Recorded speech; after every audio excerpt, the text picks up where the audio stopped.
The Enigma code, Britain's greatest World War II secret. The hidden war machine that nearly lost World War II. Deep in the English countryside lay Station X, a mysterious facility that would determine the fate of World War II. This wasn't just any military base. It was Britain's most classified secret operation, so confidential that all evidence was systematically destroyed after the war ended. By 1940, Britain faced its darkest hour. Standing alone against Hitler's war machine, the nation watched its cities burn under relentless bombing campaigns. German U-boats dominated the Atlantic, strangling vital supply lines. Military experts predicted surrender within weeks, but Winston Churchill possessed a secret weapon that would change everything. The unbreakable machine, Germany's Enigma code. Hitler revolutionized warfare with blitzkrieg, lightning-fast coordinated attacks using tanks and aircraft that brought Europe to its knees. This new style of warfare demanded instantaneous communication, making World War II the first truly wireless conflict. Radio signals filled the skies as German high command deployed thousands of trained wireless operators across their expanding empire. The Germans had developed what they believed was the ultimate secret communication device. The Enigma machine. This mechanical marvel transformed ordinary messages into seemingly random gibberish, letter by letter. When transmitted via Morse code, enemy interceptors would see only meaningless letter combinations. However, German operators on the receiving end could decode these scrambled messages back into their original form using identical Enigma machines. The complexity was staggering. Even today's fastest supercomputers would require an entire year to crack a single Enigma message without additional supporting evidence. German high command was so confident in their unbreakable code that they implemented Enigma machines throughout their entire military structure, never imagining what was brewing at Station X, assembling the code-breaking dream team. Long before war officially began, British intelligence recognized the critical importance of breaking the Enigma code. In 1938, the British Secret Service acquired Bletchley Park, an unremarkable mansion located 50 miles north of London. This humble estate would become the nerve center of the most ambitious code-breaking operation in history. The traditional military approach wouldn't work against Enigma's mechanical sophistication. Instead, Britain needed a revolutionary new type of codebreaker. The recruitment process was unconventional, to say the least. Candidates were often asked a simple question: do you enjoy crossword puzzles? If they answered yes and demonstrated skill, they were frequently hired on the spot. Station X attracted an eclectic mix of brilliant minds: crossword fanatics, chess champions, mathematicians, schoolboys, professors, anthropologists, Egyptologists, paleontologists, and even the occasional lawyer. What united this diverse group was their shared mission: destroy the mighty German Enigma machine. Breaking all the rules, life at Station X. Station X operated unlike any military establishment in history. Traditional military discipline, uniforms, and hierarchy between civilians and forces meant nothing here. The only imperative was breaking Enigma codes as quickly as possible. This unique environment fostered unprecedented innovation and dedication. The young recruits brought boundless energy and enthusiasm to their work. Unmarried and unburdened by family responsibilities, they could work with manic intensity, surviving on minimal sleep while pursuing their obsession with cracking German secrets. Their youthful fearlessness proved crucial in tackling problems that had stumped conventional military minds. The scale of the operation was unprecedented. Station X was destined to become the largest code-breaking establishment the world had ever witnessed, employing thousands of Britain's brightest minds in a race against time. The ultimate secret: security beyond imagination. The success of Station X depended entirely on maintaining absolute secrecy. If Germany discovered the extent of British code-breaking capabilities, the entire operation would collapse, potentially losing the war. Security measures reached obsessive levels. Many employees never fully understood what they were actually doing. Lower-level staff were kept completely in the dark about the broader mission. Only when occasionally shown captured German codebooks did some realize the true nature of their work. One particularly haunting moment occurred when a staff member was handed a recently captured German codebook, still stained with fresh blood from the aircrew who had died protecting it. The Wireless War, Germany's communication network. World War II marked the first conflict where radio communication played a decisive role. German high command had spent years training thousands of wireless operators, preparing them for the conquest of Europe. These skilled operators could interpret staccato Morse code tones under any battlefield conditions. However, maintaining message secrecy remained a critical challenge.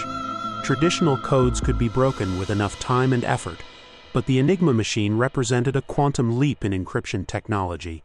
Each message was transformed into unintelligible gibberish before transmission, creating what Germans believed was an impenetrable communication system. The mathematics of war, a new approach to codebreaking. Breaking Enigma required abandoning traditional codebreaking methods.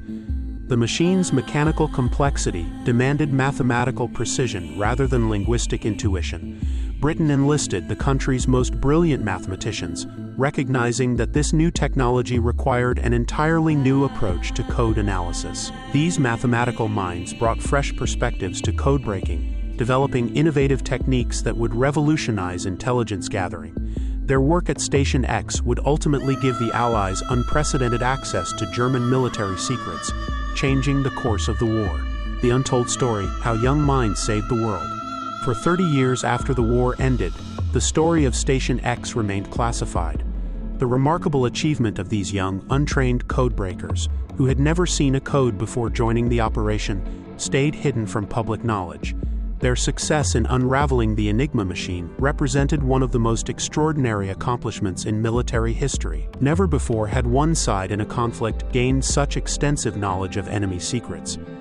The work performed at Station X by this unique collection of brilliant minds would ultimately change the face of the 20th century, proving that unconventional thinking and youthful determination could overcome seemingly impossible challenges.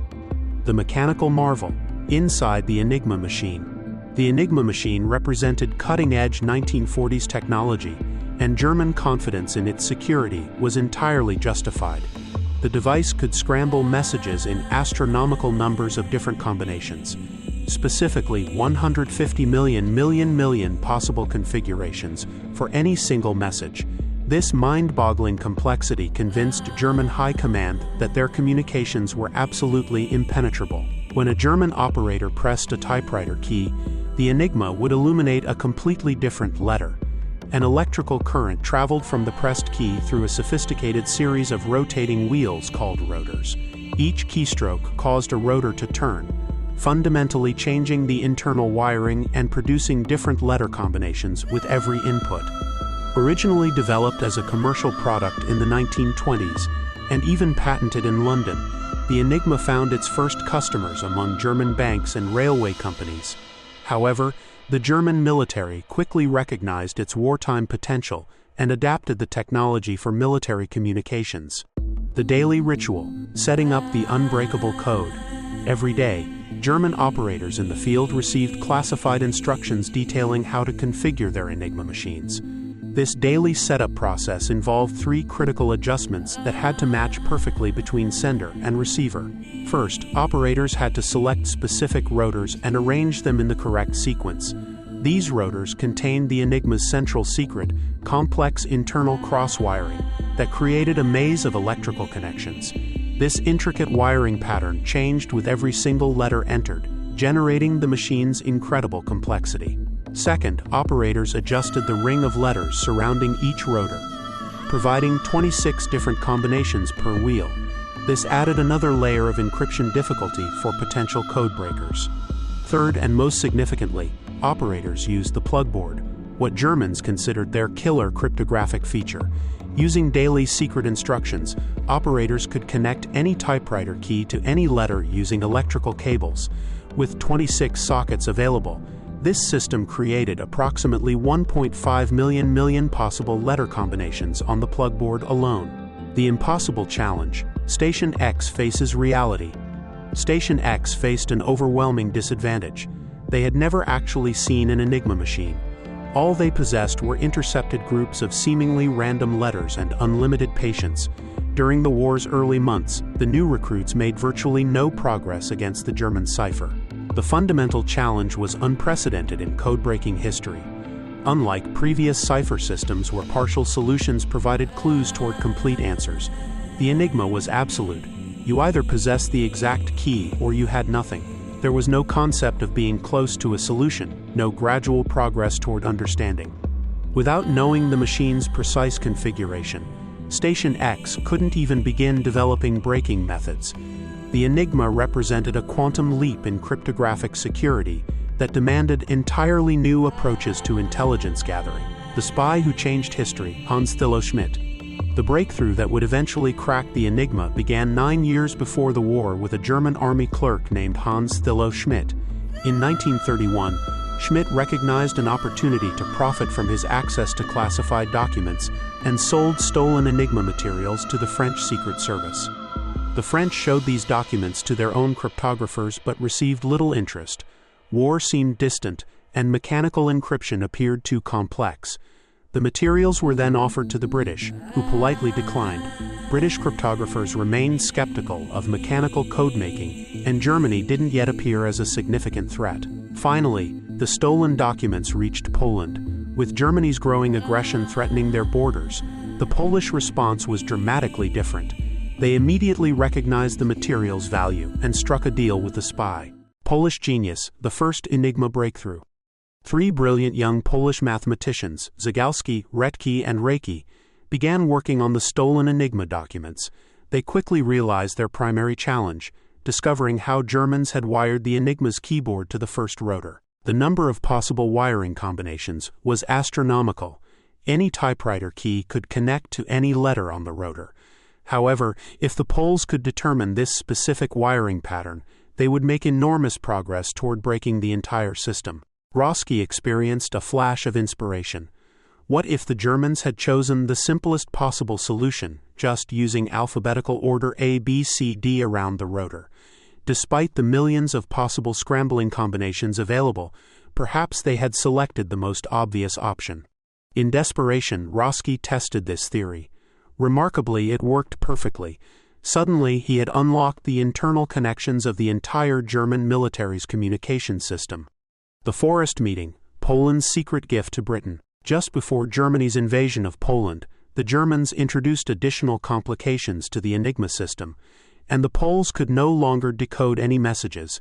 Recognizing they needed help, they invited British codebreakers to a secret meeting deep within a forest near Warsaw. During this clandestine gathering, the Poles revealed their Enigma-breaking methods.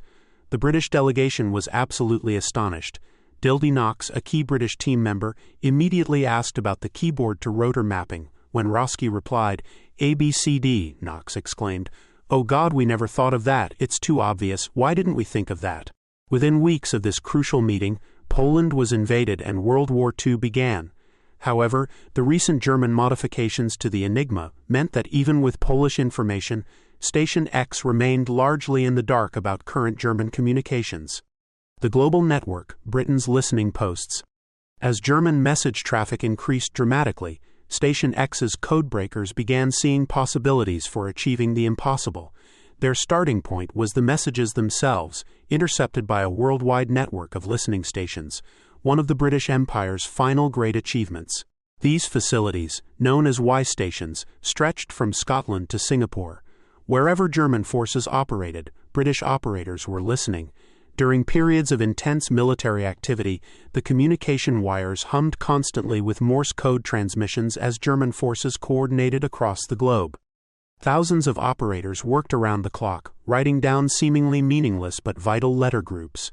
Their cramped fingers recorded non-stop streams of coded communications, providing the raw material that Station X desperately needed to crack the Enigma. The double indicator, Germany's fatal security flaw. The German Enigma system required all machines on a network to be configured identically for successful communication.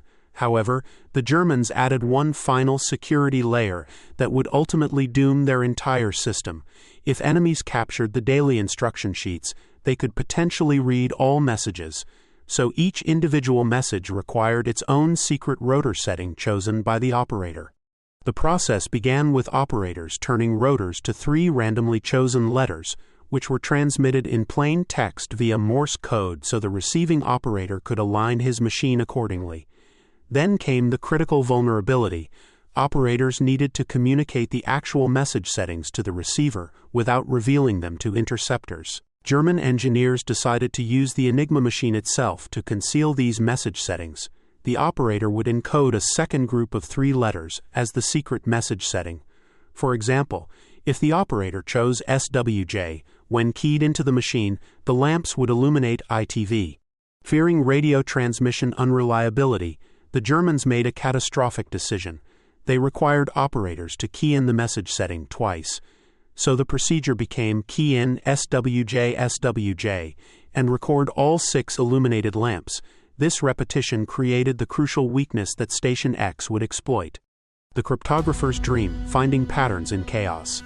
Repetitions represent a cryptographer's worst nightmare, or in this case a codebreaker's greatest opportunity.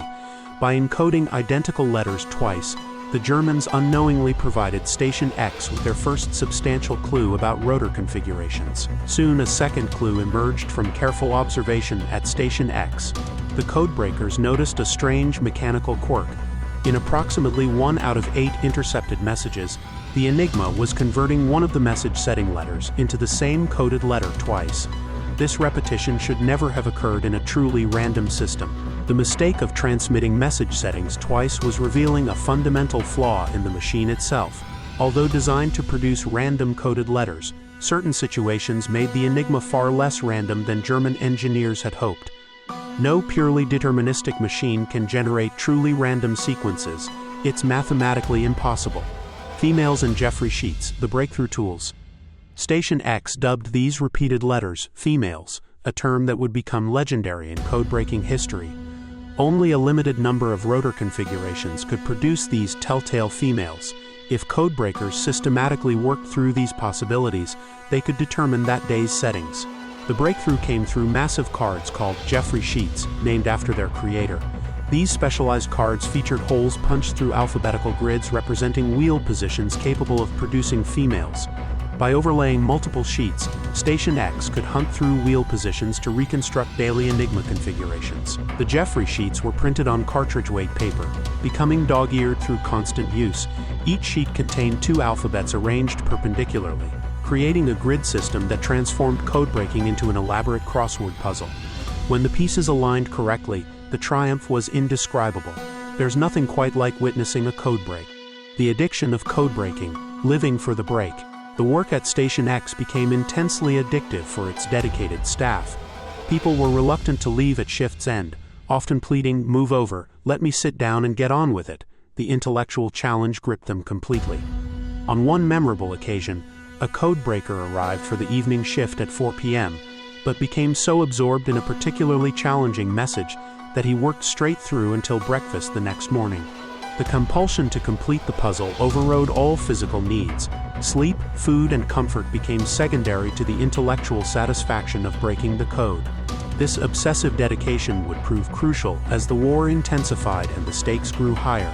The young minds at Station X possessed not just intelligence, but the passion necessary to pursue seemingly impossible challenges. The Mediterranean theater, Hitler and Mussolini's alliance. By spring 1941, the naval war was escalating dramatically in the Mediterranean. Hitler had formed an alliance with Italian fascist leader Mussolini, and both dictators harbored dreams of vast new world empires. German intelligence had provided the Italians with Enigma machines to encode their communications, a decision that would prove disastrous. A 19-year-old girl at Station X was tasked with breaking into Italian messages. The work was exhausting and methodical, spending entire nights testing every possible position on the 3 different wheels, color-coded as red, blue, and green. After hours of intense concentration, operators would become pink-eyed and wonder if they could even recognize success when it appeared before them. This young codebreaker, Mavis, had no idea she was about to make Station X's first major impact on the war's outcome. Drama today is the day -3, the intercepted warning. The breakthrough message was devastatingly simple. Drama today is the day -3.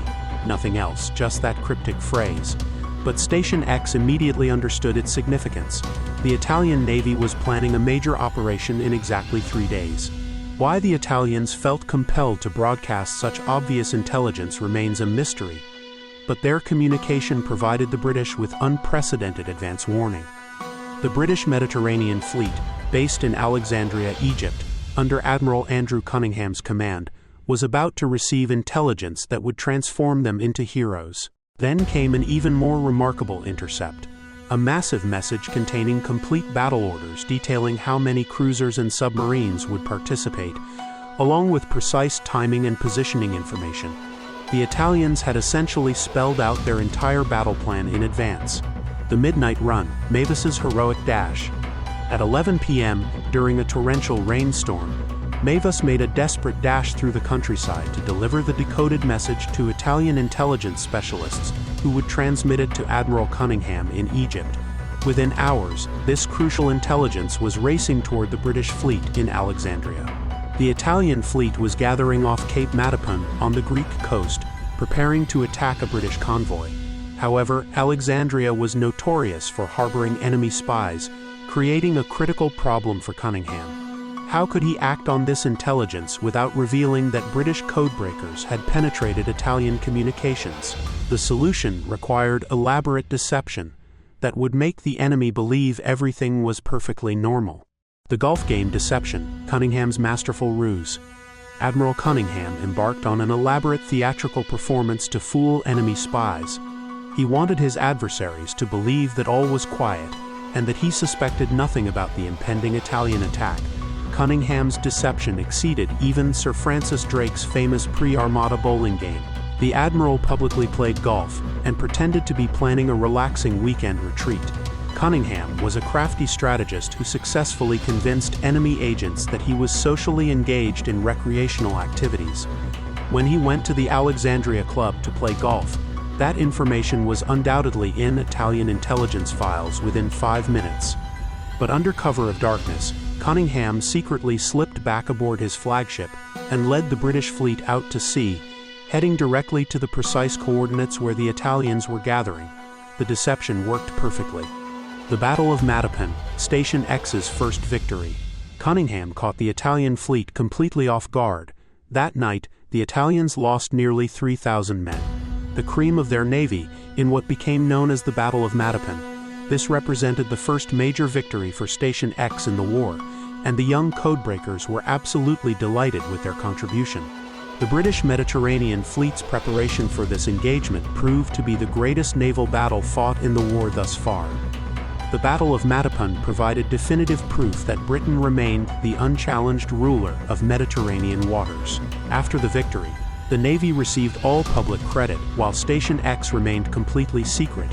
However, the codebreakers received their own private reward when Admiral Cunningham himself visited Station X. The first thing he wanted to do was see the actual decoded message that had enabled his victory. The whitewash prank, Youth in Wartime. The meeting with Admiral Cunningham revealed the youthful spirit that pervaded Station X. In their excitement at meeting the famous Admiral, the young codebreakers devised a playful prank. They had gathered in a small cottage with freshly whitewashed walls, and the mischievous staff thought it would be amusing to trick Admiral Cunningham into leaning against the wet whitewash so he would leave with white stains on his uniform. This seemingly trivial moment perfectly captured the unique culture of Station X, where serious, world-changing work coexisted with the natural exuberance of youth. These silly young things were simultaneously saving the world and playing pranks on distinguished military leaders. However, Station X's joy would prove devastatingly short-lived. Disaster was about to strike from an unexpected source. Catastrophic darkness. The Germans change everything. Without warning, the Germans issued a decree that would plunge Station X back into darkness. No more double enciphering of message settings. From now on, only single enciphering would be used.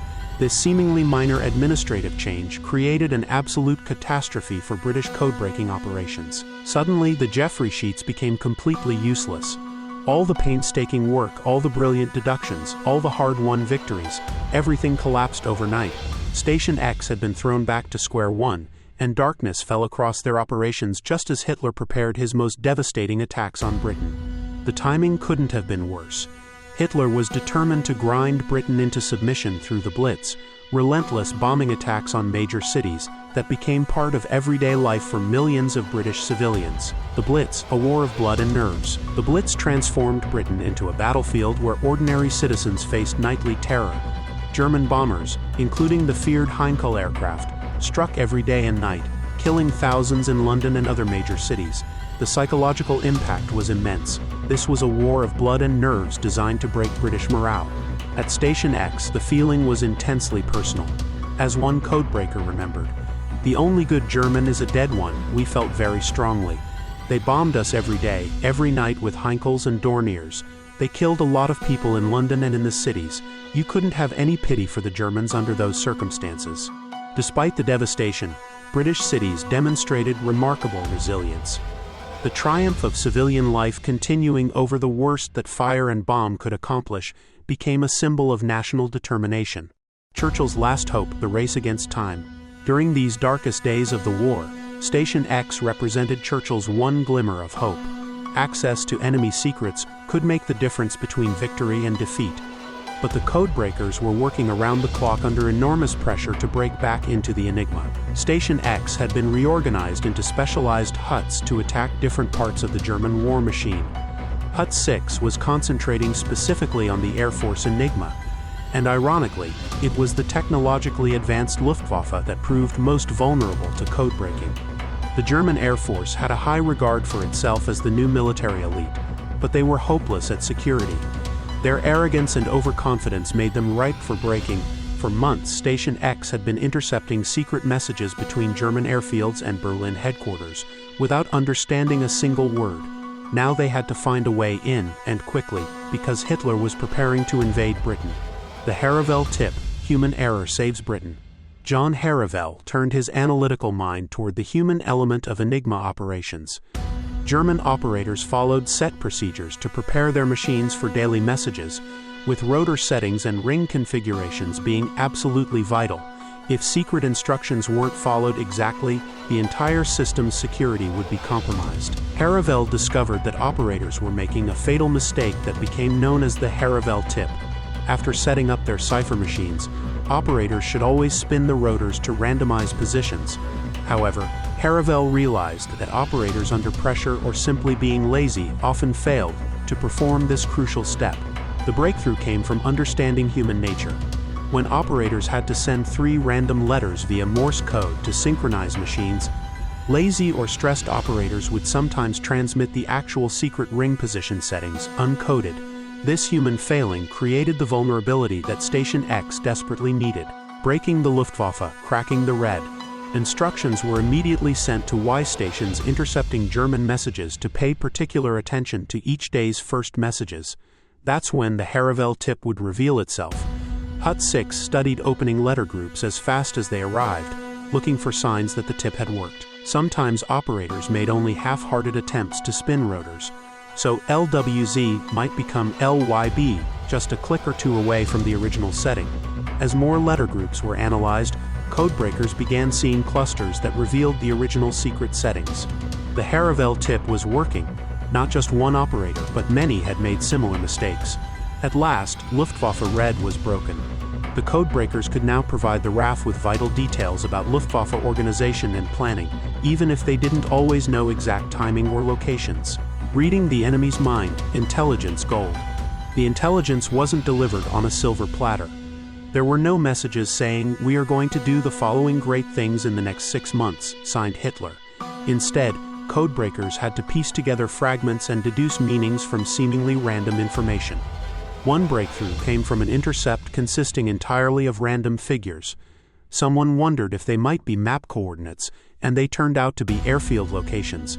From this single message, Station X deduced that Germans were preparing and building up airfields because they were concentrating forces for attacking Britain.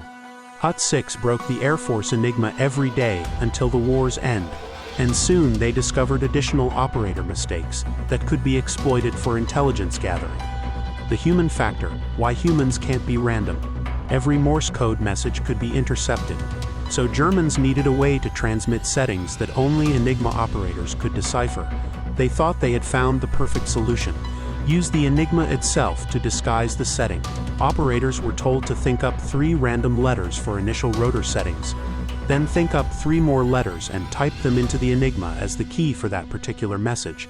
Since these were encoded, they could be transmitted safely.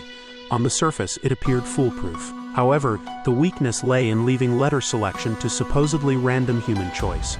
Human beings simply aren't random, and Hut 6 soon saw connections between the 2 sets of letters. Once they had the first 3 letters sent in plain text, they could often guess the second 3 sent in code. Walter and Clara, love letters in code. One operator named Walter became legendary at Station X. Every day, he would set his rotors to the first 3 letters of his name, Wall, and then type in the first 3 letters of his girlfriend's name, CLA. The codebreakers adored this predictable romantic pattern.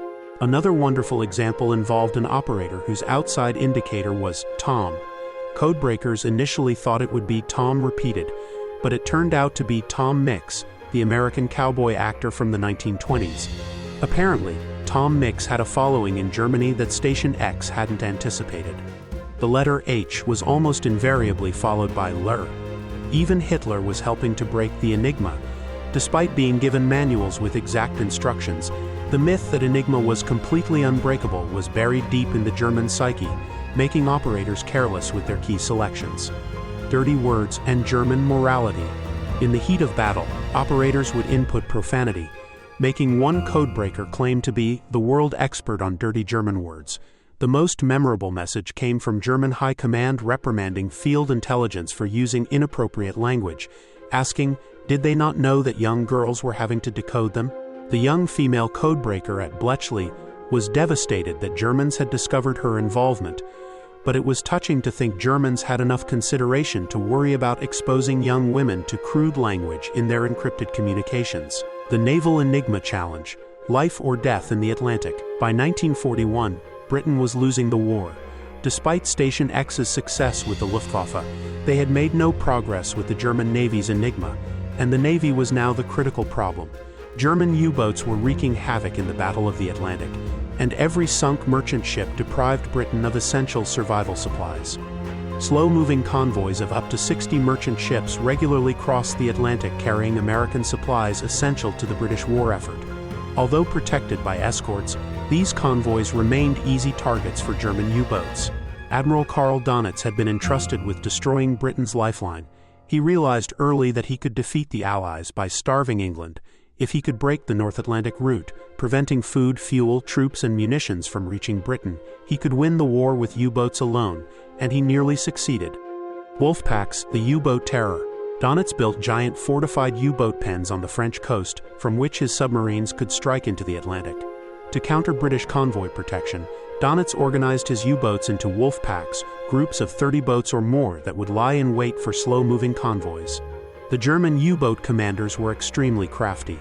They would anticipate convoy routes, submerge during daylight just ahead of the convoy, let it pass over them, then torpedo ships from within the formation. British escort commanders often couldn't determine where attacks had originated. These wolf packs were controlled by Donitz through radio messages encoded on the Enigma. Breaking the naval Enigma became Station X's biggest challenge.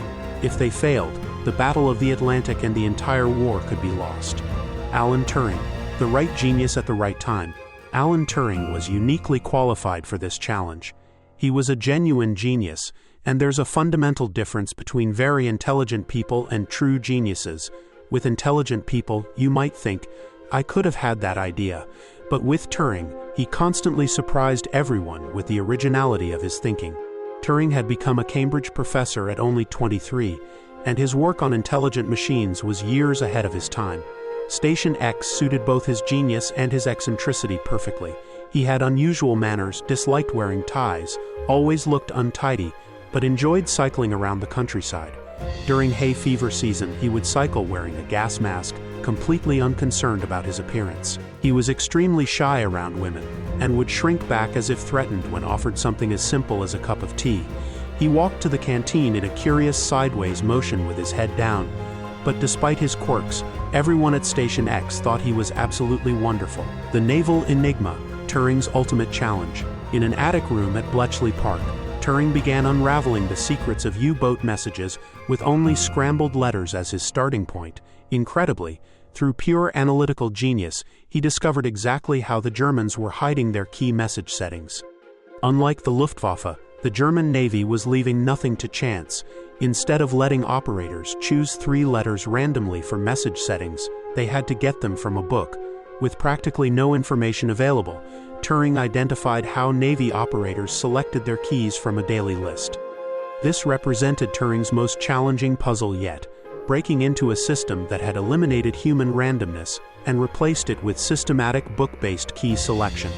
The fate of Britain's survival hung in the balance. The Enigma Code, Britain's greatest World War II secret, continuation. The Byram Tables, Turing's revolutionary discovery. Alan Turing's analytical brilliance revealed a devastating secret about German naval security. To hide their encryption keys, the Germans had developed something far more sophisticated than simple letter substitution. These mysterious documents were known as the Byram Tables, and they represented the Navy's most closely guarded cryptographic weapon. Unlike the Luftwaffe's amateur approach to security, the German Navy had eliminated human error entirely. Instead of substituting one letter for another, these revolutionary Byram tables substituted pairs of letters, a quantum leap in encryption complexity that should have made their communications absolutely impenetrable. Working alone in his attic room at Station X, Turing methodically deduced the entire system through pure mathematical genius. He worked all this out and got it absolutely right, a feat that even today's cryptographers consider miraculous. The young Cambridge professor had identified the Navy's most precious secret without ever seeing the actual tables. The dissolving secrets, rose paper, and disappearing ink. The German Navy's paranoia about security reached extraordinary levels. These crucial Byram tables were printed on special rose paper using ink that would immediately fade if exposed to water. The precautions were obsessive. Any contact with moisture would render the documents completely unreadable within seconds. German naval operators carried strict orders that revealed their desperation to protect these secrets. In case of any difficulty, immediately throw this material overboard, or at least soak it in water, so it cannot be read. The Germans understood that capture of these tables would spell disaster for their entire submarine fleet. This wasn't just standard military security. It was acknowledgement that possession of the Byram tables would give the enemy unprecedented access to U-boat communications. The fate of Germany's Atlantic warfare depended on keeping these documents away from British hands. The hero of the Third Reich, Captain Fritz Julius Lemp. Captain Fritz Julius Lemp embodied the elite of Hitler's submarine force. As a decorated hero of the Third Reich, he commanded the fearsome U-110, a state-of-the-art submarine that had terrorized Allied shipping throughout the war. Lemp's U-boat had achieved the grim distinction of sinking the first Allied ship when hostilities began.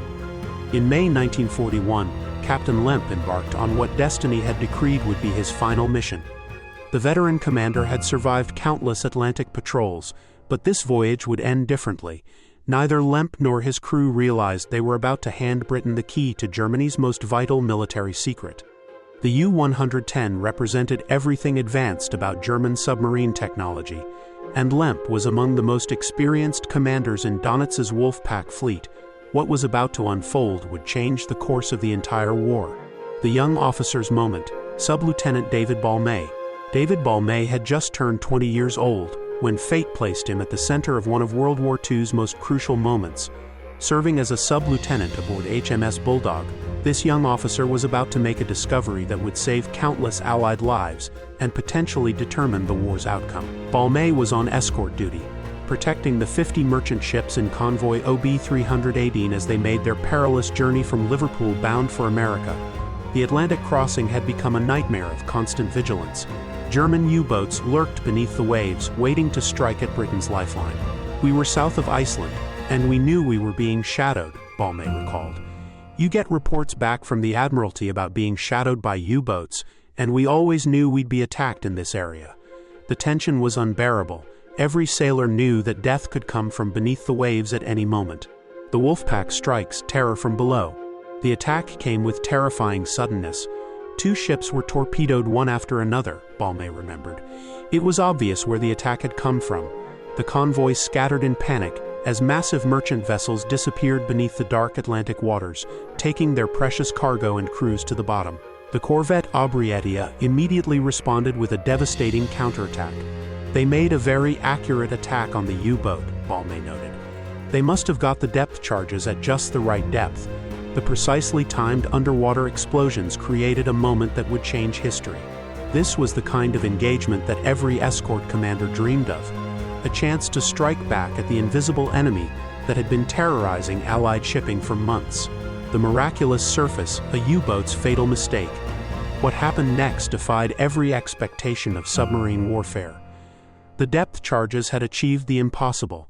They blew the U-110 to the surface, creating the dream of every escort officer to see a U-boat blowing to the surface. Normally, successful attacks on submarines ended with the vessel sinking to the ocean floor, taking all its secrets with it. Usually they just sink when you have a successful attack and go down to the bottom, Balmain explained. But this time was different. The U-110 bobbed helplessly on the surface, completely vulnerable. This was precisely the opportunity that Turing and Station X had been desperately waiting for. Aboard the crippled submarine lay the secret Byram tables, the documents that could unlock the entire German naval communication system. The Enigma operator's dilemma, choosing love over duty. Georg Hogel served as the Enigma operator aboard U-110, and he had been with Captain Lemp throughout their harrowing war patrols. As the submarine suffered catastrophic damage from the depth charge attack, Hogel faced an impossible choice that would haunt him forever. German naval regulations were absolutely clear. In case of imminent capture, all secret documents must be destroyed immediately.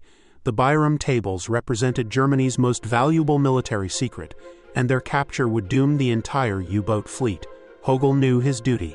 But among his possessions lay something more precious than military secrets, a book of love poems dedicated to his girlfriend. In those final moments aboard the dying submarine, Hogel made a decision that would change the course of the war. He abandoned the Byram tables, but rescued his book of love poems. The boarding party, into the unknown. David Balmain led the boarding party across the dangerous waters to the stricken submarine. But the situation was terrifying. One couldn't imagine the Germans would have abandoned this U-boat floating in the Atlantic without someone down below trying to sink her, he recalled. The young officer went aboard first, revolver drawn, not knowing what awaited him in the submarine's dark interior. I got my revolver out. There was secondary lighting. A dim blue lighting was on and I couldn't see anybody. There was just a nasty hissing noise which I didn't like the sound of. To this day, Balmain doesn't know what was making that ominous hissing sound. It could have been escaping air, flooding compartments, or even a booby trap left by the Germans. The tension was unbearable as the boarding party searched the abandoned submarine. The accidental discovery, finding Germany's greatest secret. The boarding party had no idea what they were looking for. They did not know about the secret Byram tables, and David Balmain had never heard of Station X. They were simply collecting anything that might have intelligence value. I sat down at the captain's desk in his cabin, Balmain remembered. Suddenly, amongst all the things, I think his iron cross was there, and I put that into a bag. There were odds and ends, but also I came across a sealed envelope. The young officer's next decision would prove crucial to the war effort. I didn't open it. I wouldn't have understood it anyway, not speaking German, but it obviously was something fairly important, being a sealed envelope in his desk, so I popped it into my pocket. The treasure trove, Station X's greatest prize. At the time, David Balmain had no idea of the earth-shattering importance of what he and his boarding crew had discovered. The capture of U-110 represented a complete disaster for German naval security and an unprecedented treasure trove for Station X. The codebreakers now possessed the secret Byram tables of the naval Enigma, the documents that Turing had brilliantly deduced but never seen. These tables would unlock every U-boat communication, revealing Donitz's Wolfpack strategies and saving thousands of Allied lives. Captain Lemp died in the attack, taking his secrets with him. No one will ever know why he did not scuttle the boat according to standard German procedure, or why he failed to destroy the codes before abandoning ship. His final decisions handed the Allies their greatest intelligence victory. The poet's choice, love conquers military duty. The bitter irony of the U-110 capture becomes clear when considering what documents survived. The only material from the submarine that did not end up in British hands was Georg Hogel-rescued book of love poems, the romantic verses he had chosen to save over military duty. If Hogel had rescued the Byram tables instead of his poetry collection, the course of World War II might have been dramatically different. The German Navy would have retained its communications security, U-boat wolfpacks would have continued terrorizing Allied shipping, and Britain might have starved into surrender. One man's choice between love and duty inadvertently handed the Allies the key to victory in the Battle of the Atlantic. Ecstasy at Station X, the breakthrough moment. When the captured documents finally reached Station X, the reaction among the codebreakers was pure ecstasy. After months of frustrating failures against the naval Enigma, they finally possessed the tools needed to break Germany's submarine communications. The young mathematicians, crossword enthusiasts, and chess champions who had been working around the clock in their secret facility could hardly contain their excitement.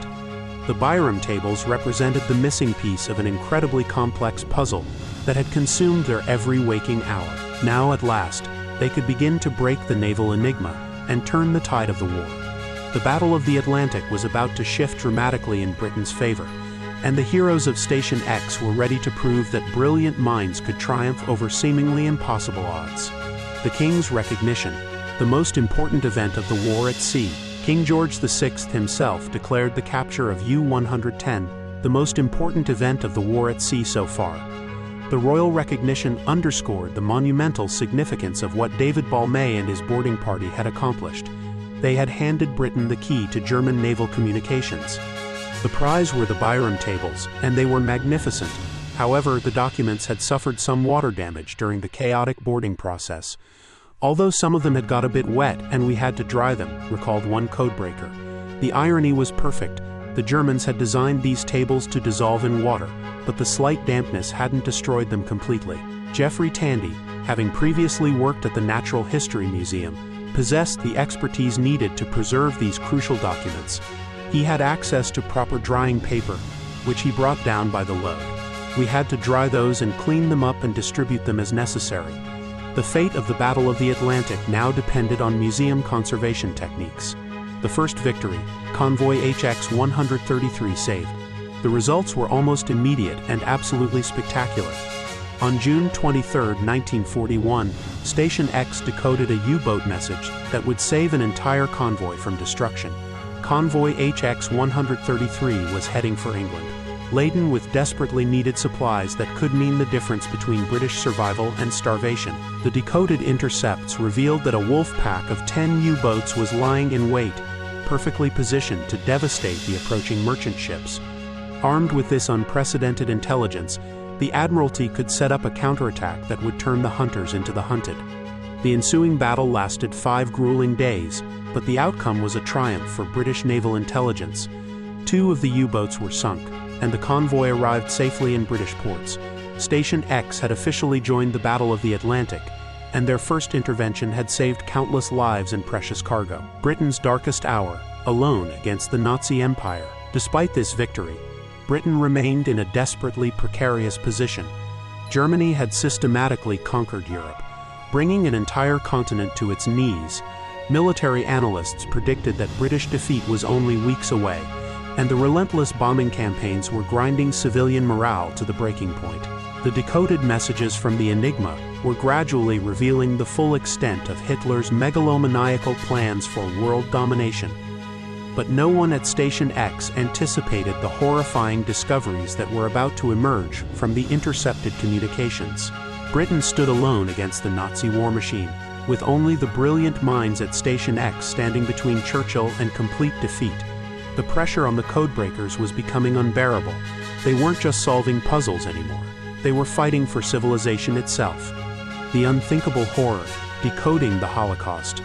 As Hitler launched his catastrophic invasion of Russia in 1941, certain German signals began revealing information that gave cause for profound alarm. The SS and German border police were reporting mass executions and the systematic slaughter of Russian Jews through their Enigma communications.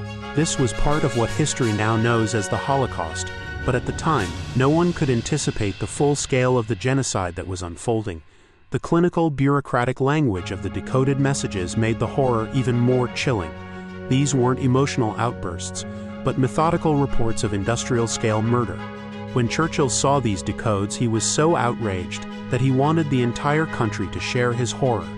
The Prime Minister was preparing to make a statement that would risk everything Station X had accomplished. Churchill's terrible gamble, risking Station X for humanity. Churchill's moral outrage led him to make one of the most dangerous decisions of the war. He declared, "Since the Mongol invasions of Europe in the 16th century, there has never been methodical, merciless butchery on such a scale. We are in the presence of a crime without a name. By making this public statement, Churchill was taking an enormous chance that the Germans would realize the Enigma had been broken, and he would lose Station X forever. It was a huge gamble, but such was the horror of the crime that even Station X had to be put at risk. The Prime Minister was willing to sacrifice Britain's greatest intelligence advantage to expose Nazi atrocities to the world. This decision revealed the moral dimension of the code-breaking war. Some secrets were too horrific to keep silent. Britain's last hope, the ultra-secret. Britain's situation had become truly desperate. Her armies had been kicked out of mainland Europe, her convoys were being systematically sunk in the Atlantic, and her cities were being battered and bombed night after night.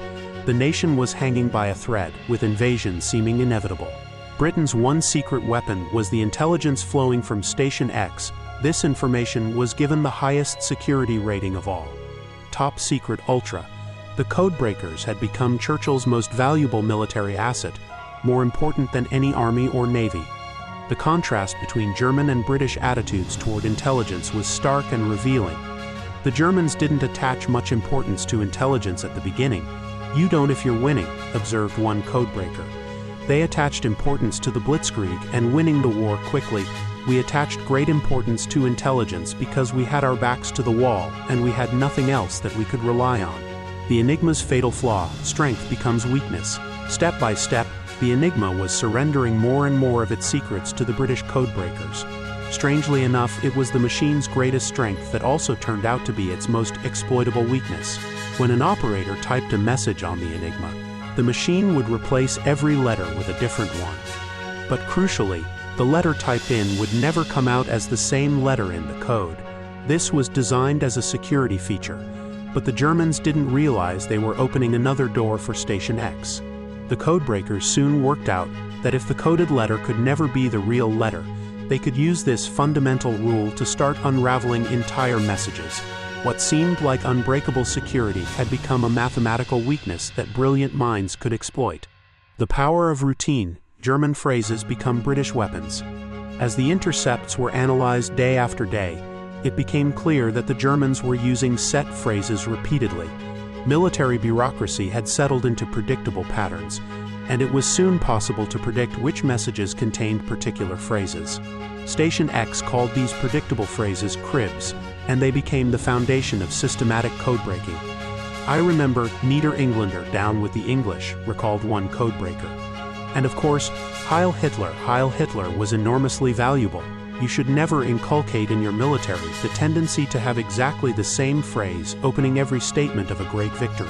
The German obsession with routine and bureaucracy was handing the British codebreakers exactly the patterns they needed to break the Enigma on a daily basis. The rhythm of war, predictable German communications. As military bureaucracy settled into routine, the Germans often sent identical messages at the same time every day.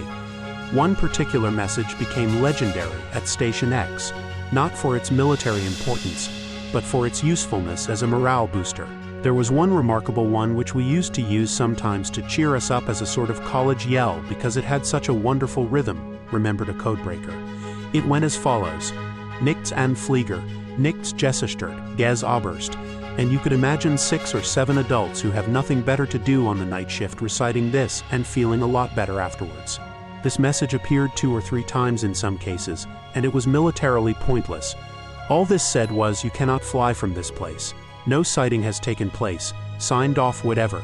It would have been much better if they hadn't sent it from their point of view. It was simply the way into the code. The crib method, mathematical precision, defeats German engineering. Once the codebreakers had identified their phrase, they would systematically search for it within intercepted messages. Finding the correct position for the crib relied on exploiting the fundamental flaw in the Enigma system. The codebreakers would line their crib up against the coded message, knowing that the Enigma would never turn a letter into itself.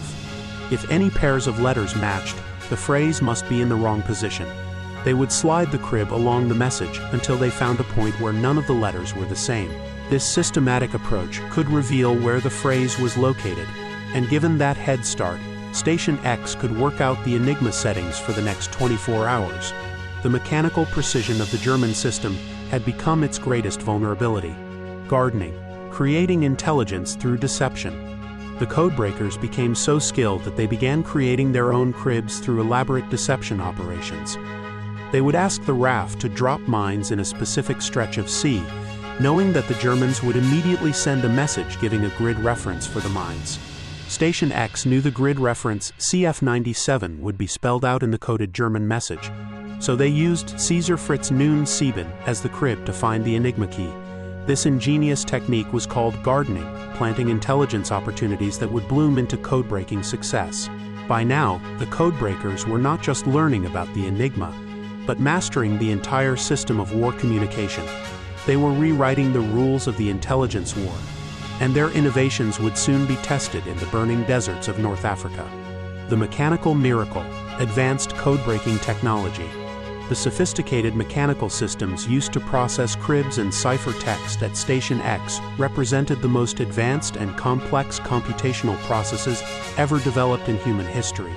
These revolutionary machines possessed logical and statistical sophistication that was literally years ahead of its time, creating technology that wouldn't be fully understood until decades later. The mathematical precision required to decode Enigma messages demanded mechanical assistance that pushed the boundaries of 1940s engineering. These primitive computers, built from rotating wheels and electrical circuits, were performing calculations that modern cryptographers still consider impressive by today's standards. Churchill's Desert Gamble, the North African campaign. Churchill, still desperate for victory in North Africa, traveled personally to the desert to put his stamp on the war effort. The Prime Minister wanted results, and he wanted them immediately.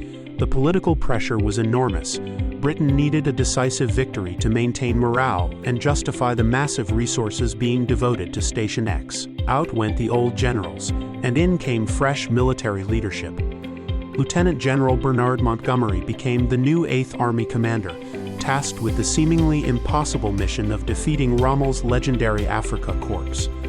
Montgomery's appointment would prove to be a turning point in both the Desert War and the relationship between military commanders and intelligence services. Montgomery's prophetic vision, the Battle of Alam Halfa. Montgomery possessed an almost supernatural ability to predict enemy movements, but his secret weapon was the ultra-intelligence flowing from Station X. When he examined the North African battlefield, Montgomery confidently predicted that Rommel would attack at the Alam Halfa Ridge. "You will go with the Alam Halfa Ridge," Montgomery declared, studying the desert terrain with the confidence of a commander who seemed to read his enemy's mind. This wasn't military genius, it was the power of broken German codes giving him unprecedented insight into Rommel's strategic thinking. Some days later, Station X decoded a signal from Rommel that confirmed Montgomery's prediction exactly. "I'm going to attack on the 30th of September the Alam Halfa Ridge." From that moment on, Montgomery was so confident in his intelligence advantage that he believed he couldn't be beaten, and he was right.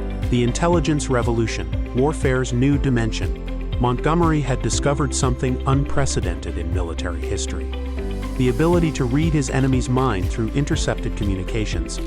This represented a fundamental shift in warfare that would change military strategy forever. Never before had a commander possessed such detailed knowledge of enemy plans, forces, and intentions. However, Montgomery gained an additional advantage when the American embassy in Cairo realized their intelligence reports on the British campaign were being intercepted by the Germans.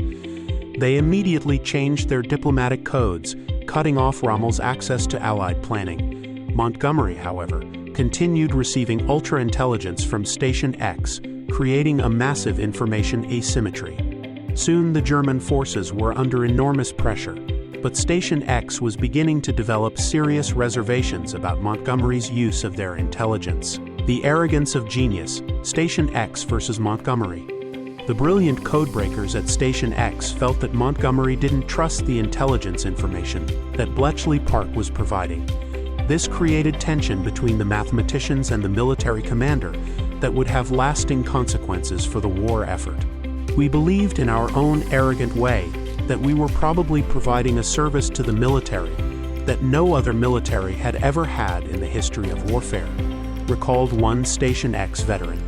The young codebreakers understood the revolutionary nature of their work and expected military commanders to appreciate their unprecedented contribution to the war effort. This clash between intellectual brilliance and military pragmatism would define the relationship between intelligence services and field commanders for generations to come. The final assault, the Battle of El Alamein. On the 23rd of October, the British launched their decisive attack at El Alamein. Montgomery's mandate from the Prime Minister was crystal clear. We are going to destroy the Axis forces in North Africa. We are going to finish with this chap Rommel once and for all. British intercept stations logged over 300 messages per day during the battle that followed.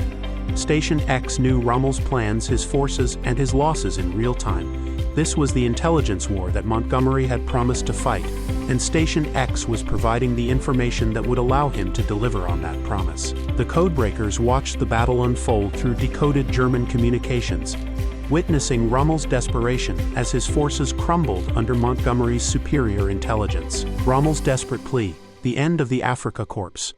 On the evening of November 2nd, Rommel sent a desperate signal to Hitler requesting permission to retreat. The message revealed the complete collapse of German forces in North Africa.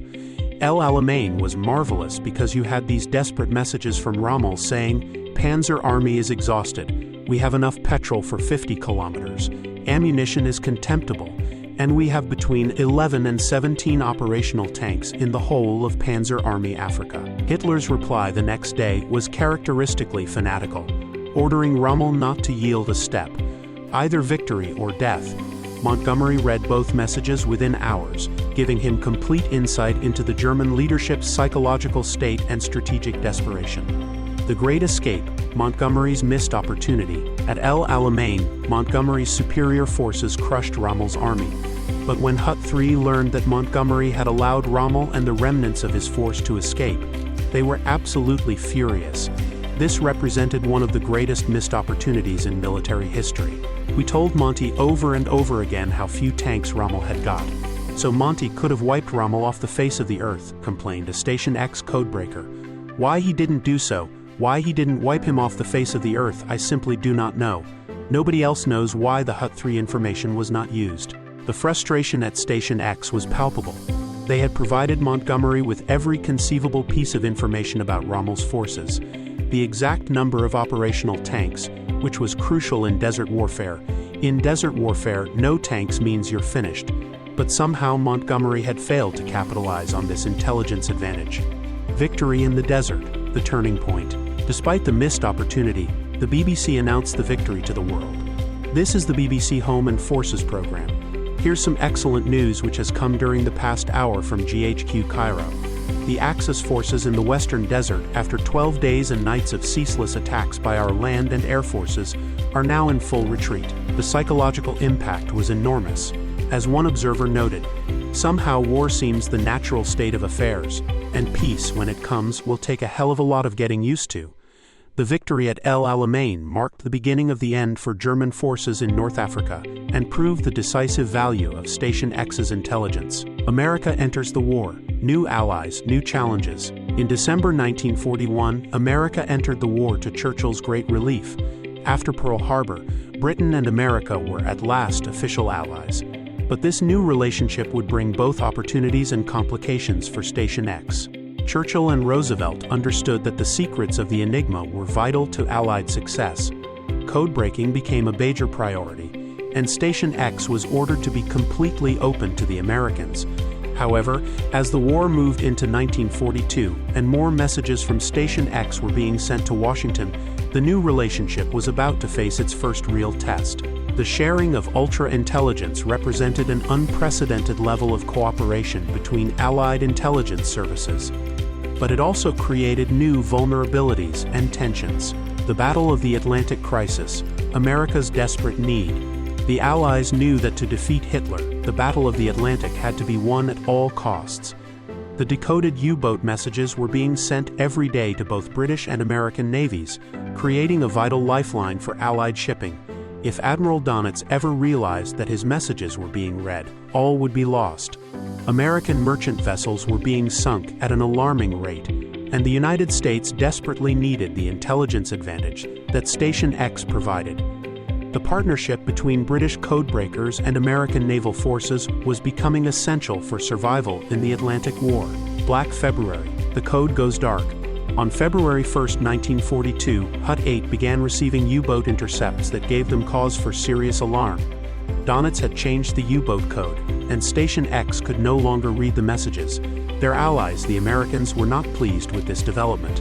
Unfortunately, the British lost control of the Enigma, and America was left without the kind of vital information needed to protect its convoys, explained an American naval officer. There were an awful lot of protests, and England was very hesitant to tell us that they had lost control of the code. The British were desperately trying to conceal the truth from their new allies, but the consequences were becoming impossible to hide. The Wolfpack's return, Donitz's revenge. German U-boats in the Atlantic could now operate without fear of interception. Station X could no longer find them, and they had no answer to the new code system. Allied shipping losses began to rise dramatically as Donitz Wolfpacks returned to their devastating effectiveness. Donitz was taking no chances with his communication security. The German Navy had fundamentally changed the Enigma system by adding a fourth rotor to the machine. The revolving rotors, with their maze of constantly changing electrical wiring, were the secret of the Enigma's complexity.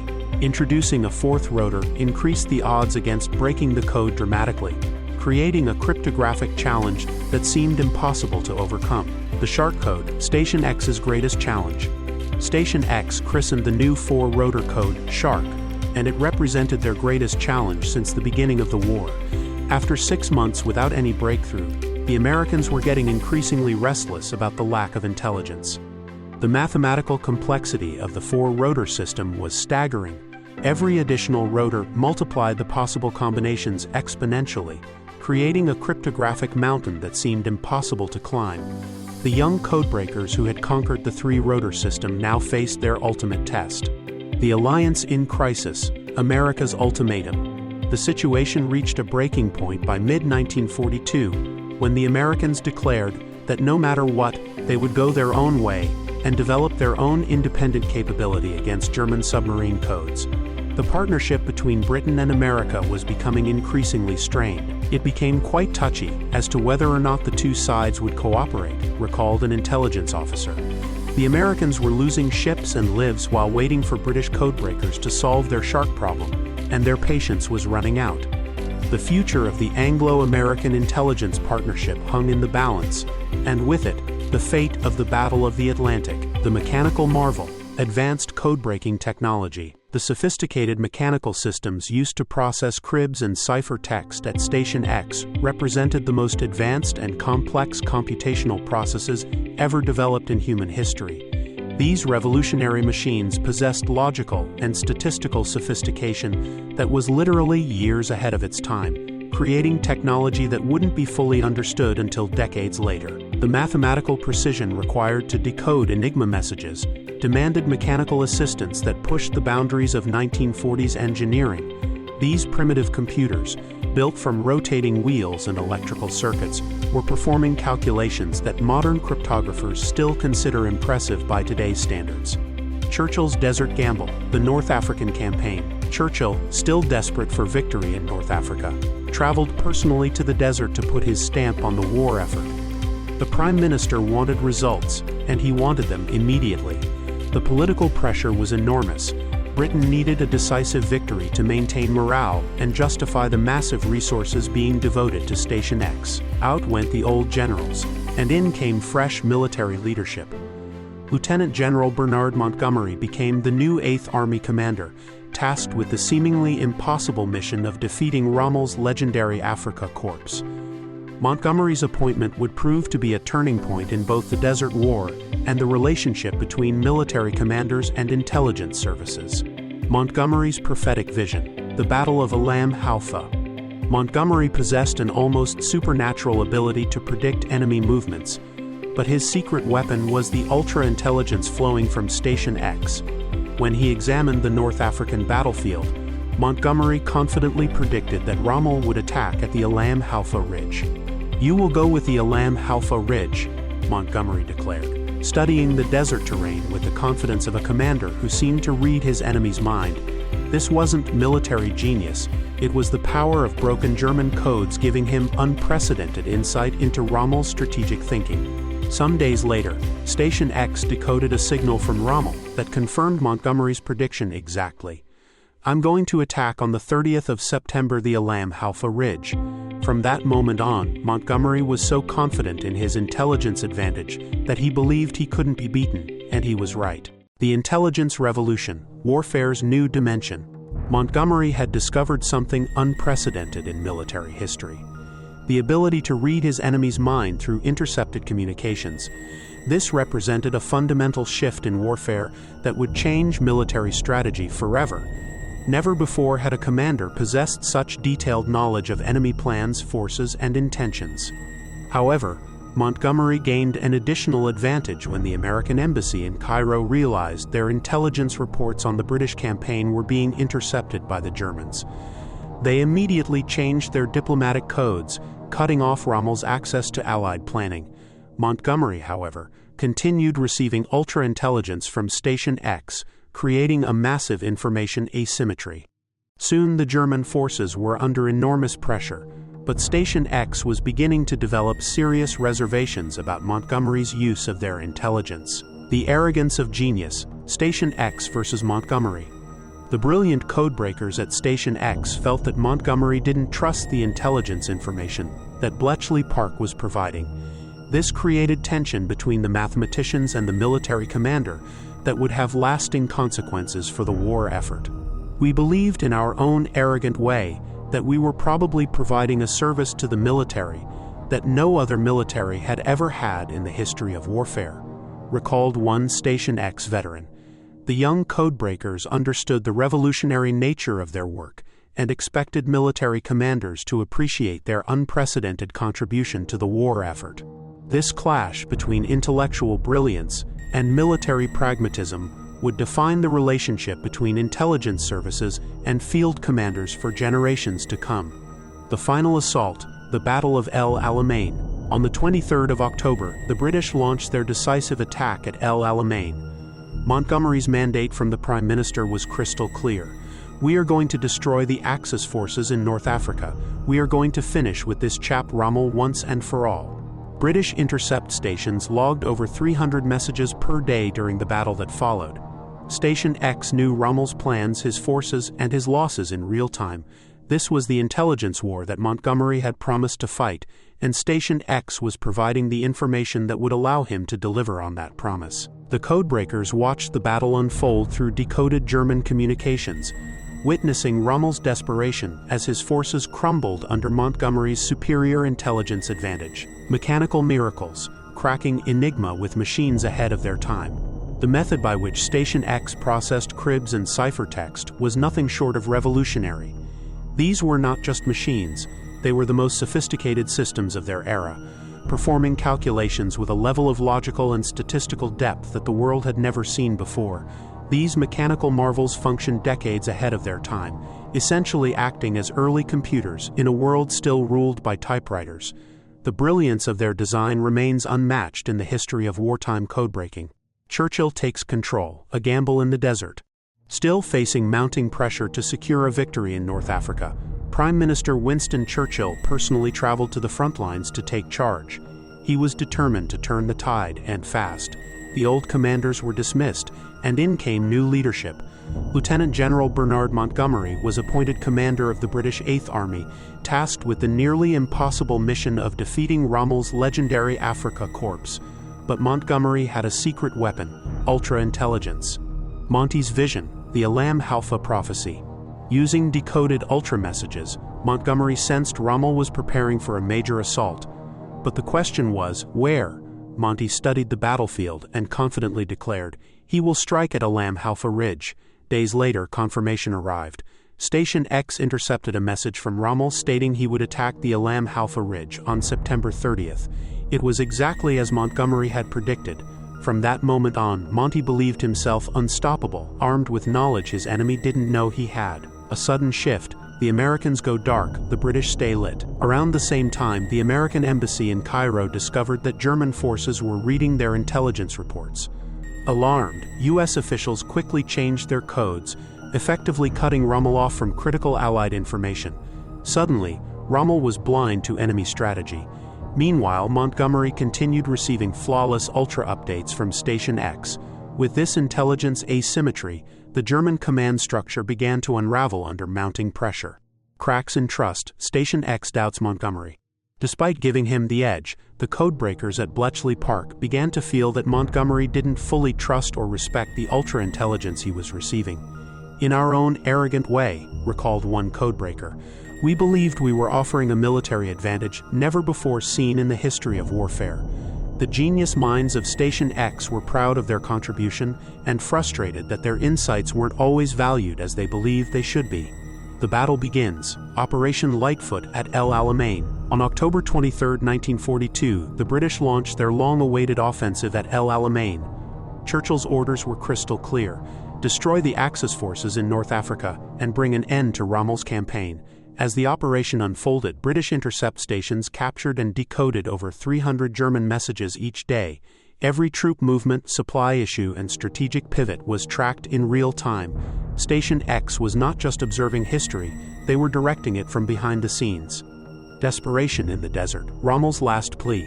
As the battle at El Alamein raged on, Station X monitored every German move. They had complete access to Rommel's communications, his troop locations, supplies, and losses. It was the intelligence war Montgomery had promised, and Station X was providing the precise information needed to crush the Afrika Korps.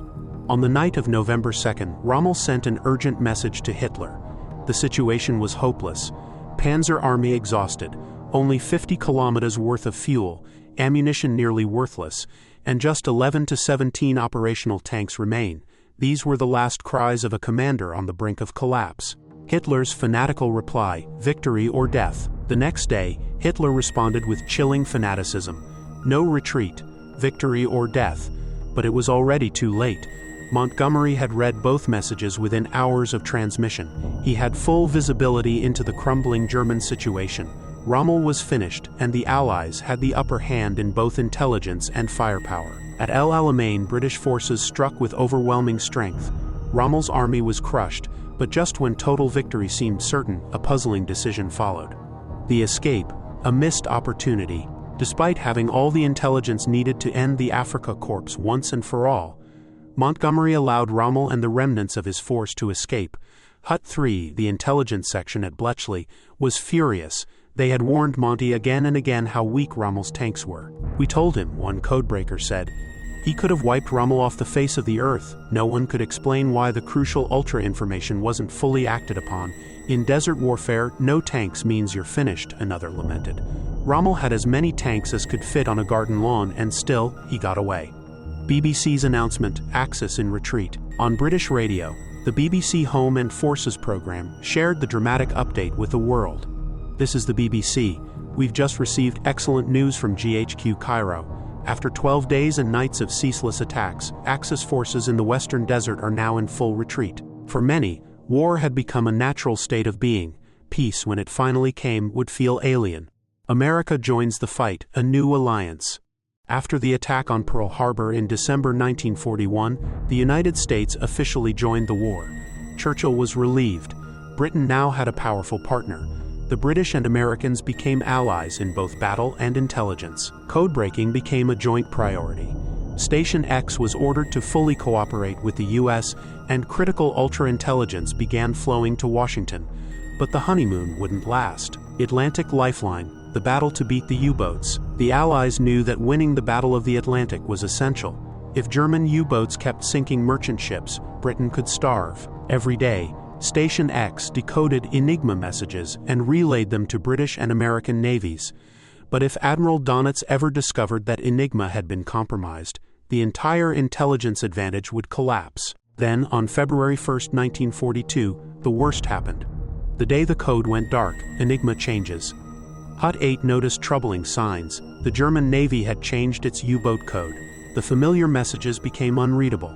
Donitz had updated Enigma, and Station X could no longer read U-boat transmissions. The Americans, reliant on this intelligence to protect their convoys, were furious. "The British lost control of Enigma," an American officer later said, "and we were left in the dark." There were protests, but the British hesitated to admit the truth. They had lost the code. Donitz a revenge, the fourth rotor. Admiral Donitz wasn't taking chances.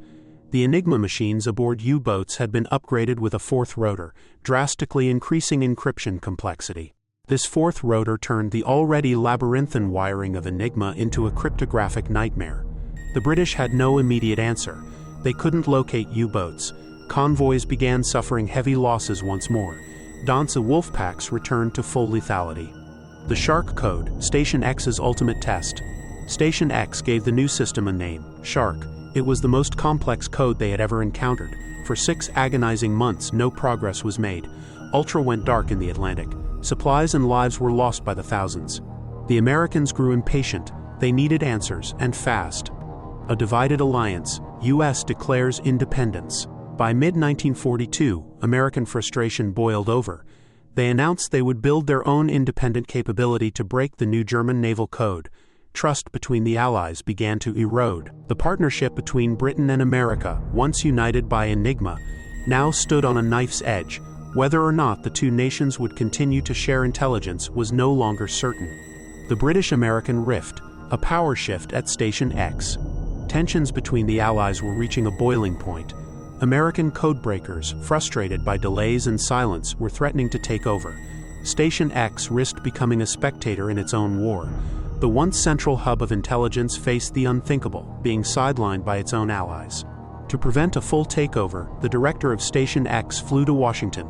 It was a high-stakes meeting. The goal: keep naval Enigma decryption rooted at Bletchley Park. A deal had to be made, and fast. A high-stakes deal, sharing secrets for survival. After intense negotiations, a pact was struck. American codebreakers would be granted access to Station X. In return, the British retained operational control. "We gave away the family silver," one British officer would later reflect. But the deal preserved Bletchley's role in the war effort. Yet a bigger problem remained. The four-rotor Enigma was still uncrackable. Allied ships continued to sink. Time was running out. The desperation, lives lost with every message. At Bletchley, frustration turned to anguish. The destruction of merchant vessels, the loss of naval crews, it was all being watched in real time by people who knew they could stop it if only they could break the code. "Every ship that went down," one recalled, "was a message we couldn't read, and every unread message meant more dead." Then in October, hope arrived. Breakthrough: a U-boat's mistake reopens the code. A captured U-boat delivered a golden prize, code tables for the new four-rotor Enigma. With these in hand, Station X finally saw an opening. Here's what the codebreakers discovered. When the Germans upgraded Enigma with a fourth rotor, they overlooked a key flaw. To stay compatible with older three-rotor machines, one of the rotor's 26 positions would do nothing, rendering the fourth rotor temporarily inactive. That gave Bletchley the edge they needed. Cracking the fourth rotor, a brilliant shortcut. Station X developed a clever approach. First, they used the Bombay machines to work out the settings of the first three rotors, just like in the old system. Then they cycled through all 26 positions of the fourth rotor. Once the correct one was found, the code was unlocked. The solution wasn't elegant, but it was effective. Back in the game, breaking Shark once more. The decrypted day settings were immediately shared with the Americans. After 10 long months in the dark, Station X was back inside the U-boat network. It was electrifying, one cryptanalyst remembered. Someone ran into the room and shouted, "We're back in the U-boats." It wasn't just a fluke. We had them again. We could track them every night. Winston Churchill was informed immediately. The news was too good to wait. Turning the tide, the Atlantic secured. With the Enigma once again compromised, Allied convoys gained the upper hand. Within 7 months, the Battle of the Atlantic was effectively over. What began as a small secret operation was now a sprawling intelligence empire. Over 10,000 people were working at Station X, mathematicians, linguists, engineers, and clerks, all racing against time to decode, decipher, and disrupt Hitler's war machine. A fortress under siege, Hitler's grip weakens. By 1943, the tide had fully turned. Hitler was retreating in Russia, suffering losses in North Africa, and losing control of the Atlantic. The strategic advantage once held by the Nazis was unraveling. Victory no longer seemed distant. It was now a question of when, not if. The next phase, planning the final invasion. Meanwhile, across the ocean in Washington, preparations for a new front were underway. Plans were taking shape for a massive assault on Hitler's fortress Europe, and once again, Station X would be at the center of it all. The first American officers were being carefully chosen to join the team at Bletchley Park. The US had exacted a steep price for their cooperation, direct access to ultra-intelligence. But this collaboration would become the foundation for one of the most decisive campaigns of the war. Sworn to silence, the secret briefing. I remember it vividly. A small group of us was ushered into a quiet room. As soon as the door closed, we were told, "What you're about to hear is never to be repeated. From this point forward, you'll never be sent anywhere you could be captured." That was the moment I was chosen, commanding officer of a unit no one outside would acknowledge. That's how I found myself bound for the most secretive place in Britain, Bletchley Park, also known as Station X.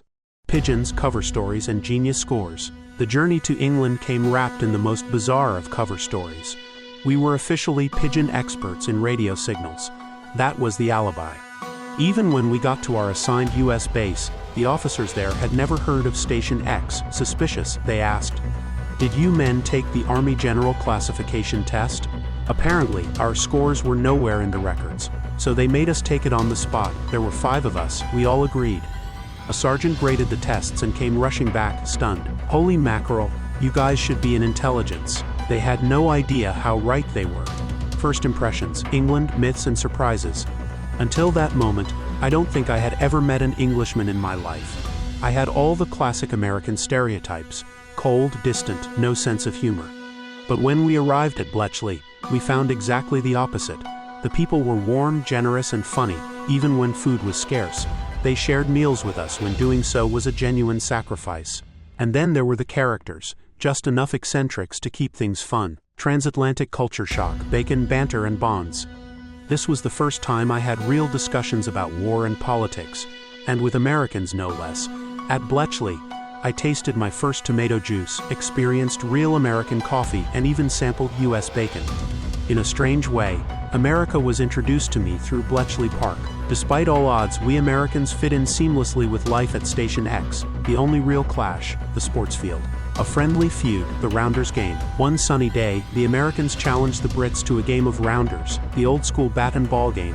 Of course, we accepted. The Americans expected baseball bats.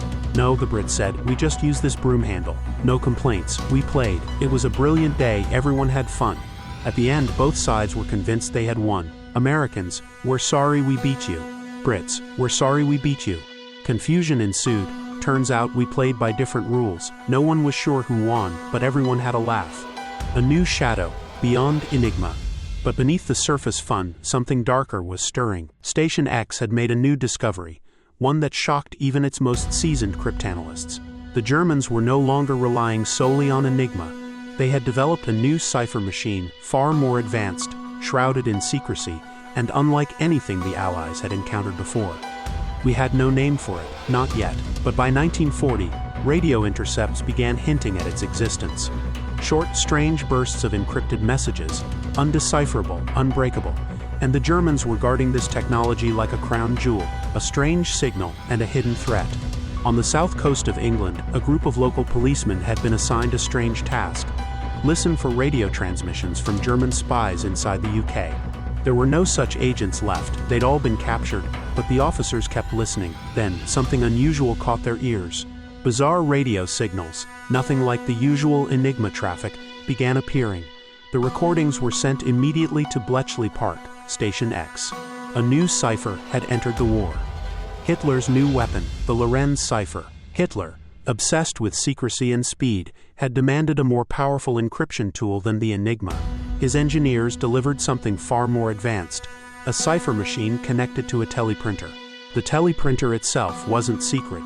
It was a common technology using binary code to send written messages. But the genius and danger lay in what the Germans connected to it, the Lorenz machine. A monster of complexity inside the Lorenz. This device wasn't like the Enigma with its 3 rotors. The Lorenz had 12 spinning rotors, churning out scrambled text with machine-crafted randomness so complex, the result looked like total gibberish. A stream of meaningless characters that even trained codebreakers couldn't begin to decode. It was so cryptic, Station X gave it the nickname Fish. The trick behind Lorenz was a mathematical concept known as Modulo 2 addition.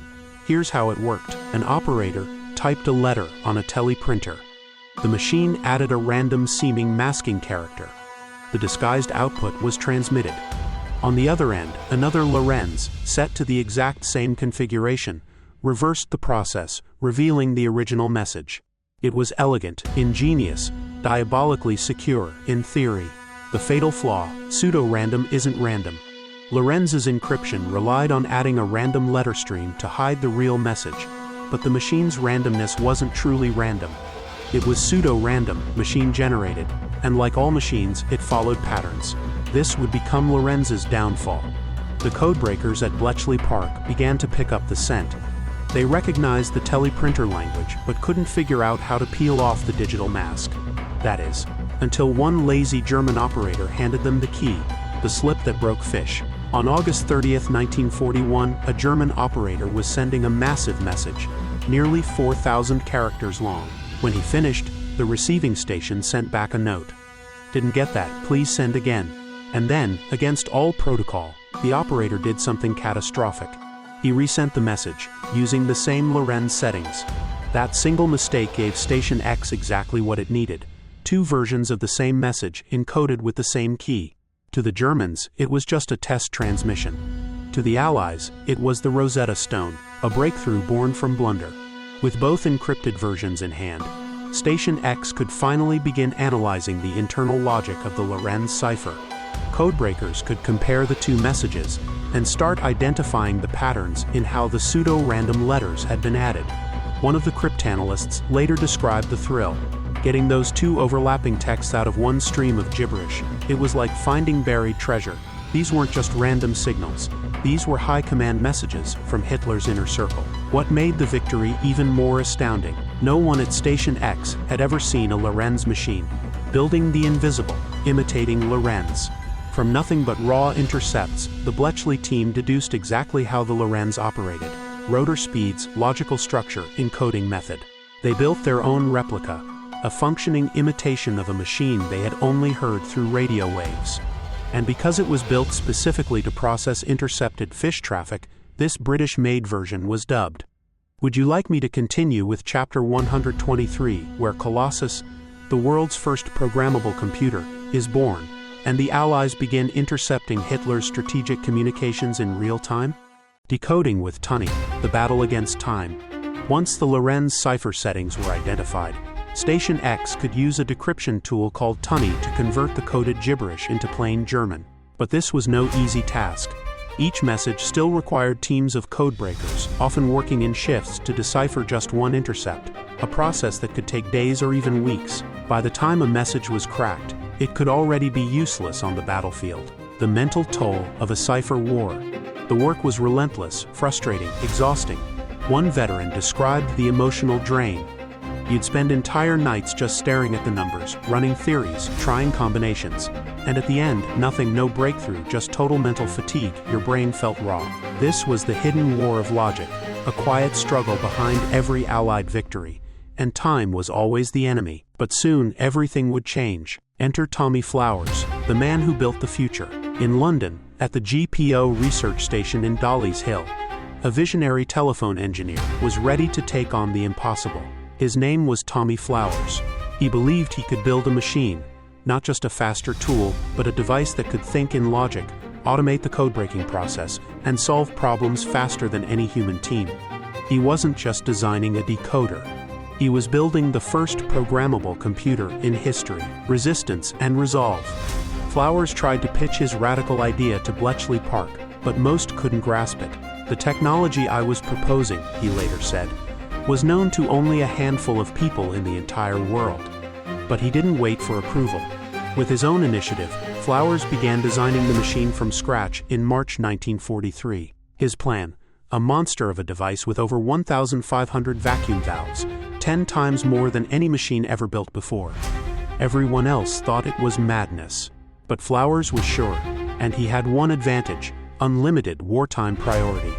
"We could just tell people what we needed," one insider recalled. "No explanations, just results." Birth of Colossus, the code-breaking giant. Just days before D-Day, Flowers installed the finished machine at Bletchley Park. It was named Colossus. The world's first programmable electronic computer was now part of the war. Eventually, 10 Colossus machines would be built. They were fast, precise, and revolutionary. Colossus could scan coded Lorenz messages at lightning speed, searching for patterns in the teeth and wheel settings of the cipher in minutes, not weeks. Speed like never before. One of Flower's breakthroughs was realizing that paper tape could be read optically, and much faster than anyone thought possible. They tested the tape at 5,000 characters per second, that's about 30 miles per hour. We kept pushing it faster. Eventually, we got to 60 miles an hour, until the tape finally snapped and flew all over the room. Still, the breakthrough had come. Colossus was ready. Operation Overlord. Colossus joins the invasion. It was the biggest military operation in history. Operation Overlord, the Allied invasion of Nazi-occupied Europe, would require every ounce of deception the Allies could muster. Southern England was packed with tanks, aircraft, artillery. Everything pointed toward the beaches of France. But where? To keep Hitler guessing, Allied intelligence orchestrated a massive misinformation campaign, using fake radio traffic, dummy equipment, and double agents. The idea was to convince the Germans that the invasion would hit Pas-de-Calais, not Normandy. And Colossus played a central role. The art of deception, Station X tests Hitler's mind. As the Allies set the trap for Hitler, Station X had one mission: monitor Germany's reaction. To pull off Operation Overlord, the Germans had to believe that the Normandy invasion was a diversion, not the main event. Ultra gave Station X eyes inside Berlin. They watched closely as German forces failed to mobilize. Troops that should have been rushing to Normandy stayed frozen in place. It wasn't just that the Germans were deceived, one codebreaker noted. We knew they were deceived, and that made all the difference. A 70,000 letter message, and a near disaster. In early June 1944, just before D-Day, Bletchley Park intercepted something massive. Field Marshal Rommel, newly appointed Inspector General of the Western Defenses, had sent a 70,000-character Lorenz transmission.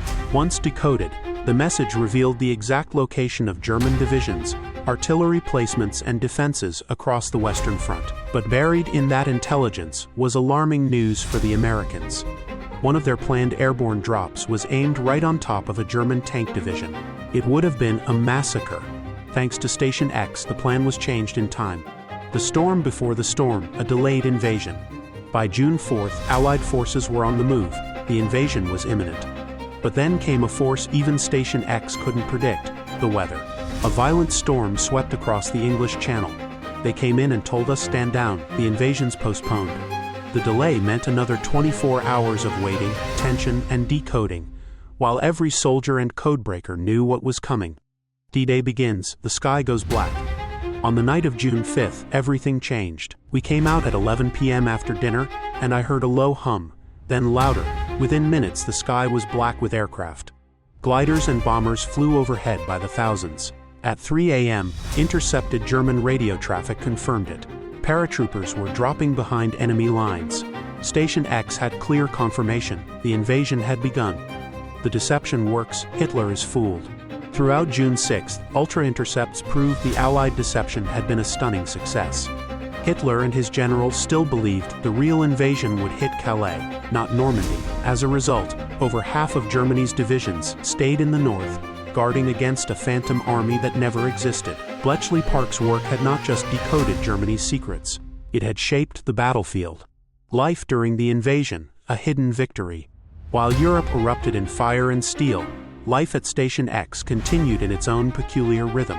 We weren't allowed to leave the compound for 48 hours, one operator recalled. No one could risk the secret leaking out. When she finally returned home, her landlady greeted her with, "Where the bloody hell have you been? You missed the invasion." I said, "What invasion?" And she said, "It's been on the radio." Even the heroes of the hidden war had to keep their silence. D-Day in the codebreakers' diaries. A Bletchley staff member recorded it plainly. Tuesday, 6th of June, 1944 invasion began. 10 a.m. breakfast. Letter from Moran. Spent morning washing and ironing. On at 4, life quite hectic. Feels somewhat anticlimax. Not a bad day really. A day that changed everything. For the codebreakers at Station X, D-Day was not just the beginning of liberation. It was a validation of years of tireless work, mathematical genius, and sleepless nights. They had forecast the positions of all but 2 of Germany's 62 divisions. Both Enigma and Fish had been read in real time throughout Operation Overlord. Station X had become the silent blade that helped pierce Hitler's fortress, the enemy that spoke without knowing. In one of history's greatest ironies, the German high command, the troops, and even Hitler himself had spent the war speaking directly to their enemies, without realizing it. Station X had been listening the entire time, documenting the unraveling of the Third Reich through every intercepted word. The final message, surrender in the clear. At last, after 6 long years and millions of lives lost, World War II came to a dramatic close. When the final surrender message arrived at Station X, something extraordinary happened. It wasn't encrypted. It came through in the clear. A signal that the war wasn't just ending militarily, but symbolically. When messages started arriving without codes, we knew.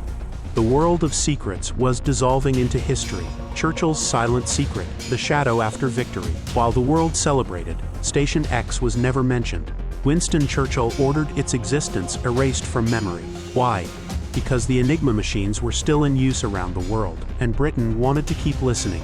Even some of the captured German technology was repurposed to spy on the Soviets. Churchill wasn't just fighting World War II, he was already playing his hand in the Cold War. The erasure of Colossus, a tragic mistake. Despite its world-shaping impact, the Colossus computer, the world's first programmable machine, was deemed too secret to survive. "I was told to destroy everything," said one engineer. "All the designs, the notes, we burned it all." Tommy Flowers, the genius behind Colossus, returned quietly to the post office. History forgot his name for decades. While America's ENIAC was hailed as the first computer, Colossus had done it first. In silence, the legacy scattered, from Bletchley to GCHQ. As the war ended, the codebreakers dispersed. Some returned to academia. Others joined the fledgling computing industry. Many moved into the shadowy halls of GCHQ, Britain's modern spy agency. But one name above all others would come to define the genius of Station X: Alan Turing, the forgotten father of the digital age. Alan Turing, the man whose ideas laid the groundwork for artificial intelligence, met a tragic end. In 1954, he took his own life after enduring government persecution for being gay. Viewed as a security risk, despite his wartime brilliance, Alan Turing is one of the most important figures of the 20th century, a historian declared. The world of computing, and now the internet, began with his vision. Turing's genius helped win the war, but his country let him down in peace. Station X, changing the course of history. Bletchley Park had done more than break ciphers. It invented the first computer. It created the modern intelligence world. It built the British-American alliance, still central to geopolitics today. But perhaps its greatest legacy was this: saving lives. Historians estimate that the efforts of Station X shortened the war by 2 years, saving hundreds of thousands, perhaps millions of lives. Brains over bullets, a lesson for the future. Bletchley Park didn't win the war, that was done by soldiers on the battlefield. But it showed us something deeper, that an enemy can be defeated not just with weapons, but with intelligence, ideas, and relentless thinking.